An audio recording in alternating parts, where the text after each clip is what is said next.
Don't sow a seed, don't paint a wall. Tomorrow it will have to fall.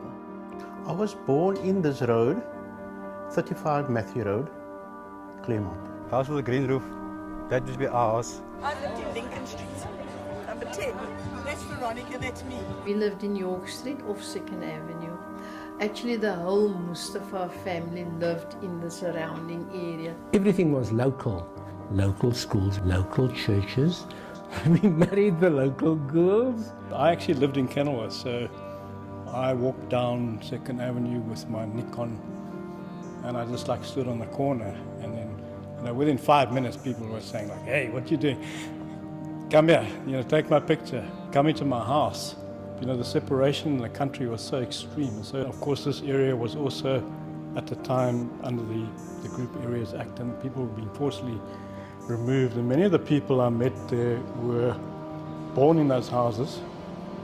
There's one particular image of an old woman with a crucifix hanging off the side of the bed who, she said to me, I was born in this house, I'm about to die, and maybe in a few weeks I'm going to be taken out of here. Don't sow a seed, don't paint a wall.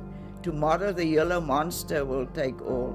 I had 2 forced removals. Once I was forced out of Lakeside, where I grew up out of that beautiful home, and then again in Simonstown.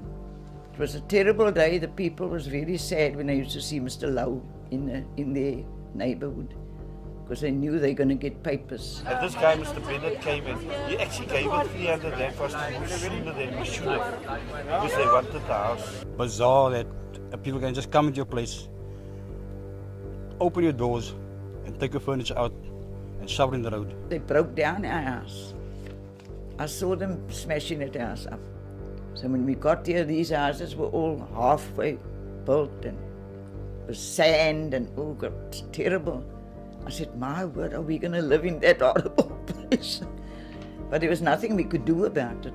Now we got to, fight to get our own properties back. It's been a difficult process for ex-residents instituting a claim now, because you literally have to become a researcher. Fill in forms and go to interviews and so on. The process is so technical, there's no real consideration for that, the trauma that happens to an ex-resident who now feels again displaced, lost in the system. Why is this process taking so long? The District 6 community, when people speak about 60,000 people being forcibly removed, and the fact that only 2,400 families are coming back, you really begin to understand the scale of return. I think when people who come from other areas of removal, whether it's Simonstown, Harfield, Newlands, if you are talking about a concept of return, it's almost like you're talking about a brick wall, because you may institute a land claim, but where are you going to go back to? My heart was always here in Claremont.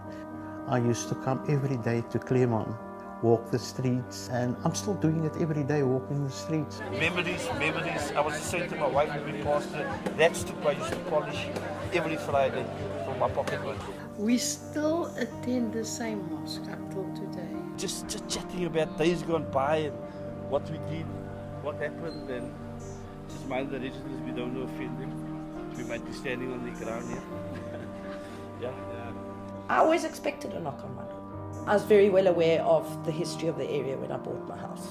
I think there are more people that are aware of this than one presumes, especially white people. So let's get down to the basics. I'm back in the area. People greet me. They make remarks. What are they doing here? But they don't know the history.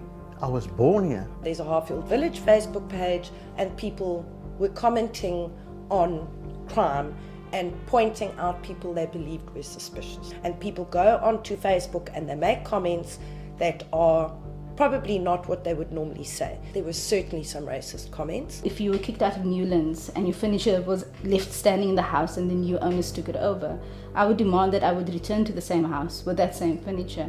When people make that demand, the response from the state, the response from landowners who live there now, it's completely lacking. And I think that the responsibility for creating that space where people then are able to make that demand, you're able to have a discussion about what it means, whether it's possible, impossible, that space doesn't exist. I feel forgotten.